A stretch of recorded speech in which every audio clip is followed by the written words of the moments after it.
Hi friends, Baahubali the epic Baahubali సిరీస్లో 2 పార్ట్స్ని కలిపి ఒకే పార్ట్గా 3 గంటల 45 నిమిషాల నిడివితో ఈరోజే రిలీజ్ చేశారు. 31న అఫీషియల్ రిలీజ్ కాగా ఈరోజు ప్రీమియర్స్ వేశారు. ఈ సినిమా ఎలా ఉందో ఇప్పుడు చూద్దాం. బాహుబలి 2 సిరీస్ చూడని వాళ్ళు, తెలుగు వాళ్ళు అస్సలు ఉండరు. కథ నేను చెప్పాల్సిన అవసరం లేదు. అయితే ఈ సినిమా చూసిన తర్వాత నా అనుభూతి ఏంటో ఇప్పుడు చెప్తాను. ఇది రివ్యూ కాదు, రివ్యూ లాంటిది అంతే.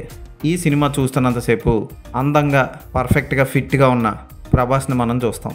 తమన్నా కూడా చాలా క్యూట్గా, అందంగా, లేతగా కనిపిస్తుంది, సూపర్గా అనిపిస్తుంది. ఇక అనుష్కని స్క్రీన్ మీద చూసి చాలా రోజులైంది అని బాధపడే అనుష్క ఫ్యాన్స్ అందరికీ ఈ సినిమా ఒక రిలీఫ్. అందంగా, రాయల్గా ఉన్న అనుష్కని మనం చూస్తాం. రానా కూడా ఈ మధ్య సినిమాలు చేయక రానాని మిస్ అవుతున్న ఫ్యాన్స్ కూడా ఎంత ఆనందపడతారు. చక్కటి ఫోటోగ్రఫీ, కీరవాణి బ్యాక్గ్రౌండ్ మ్యూజిక్ అన్నీ బాగుంటాయి. రాజమౌళి టేకింగ్ కూడా, ఎమోషనల్ సీన్స్ కానీ, ముఖ్యంగా ప్రమాణ స్వీకారం చేసే సీన్కి థియేటర్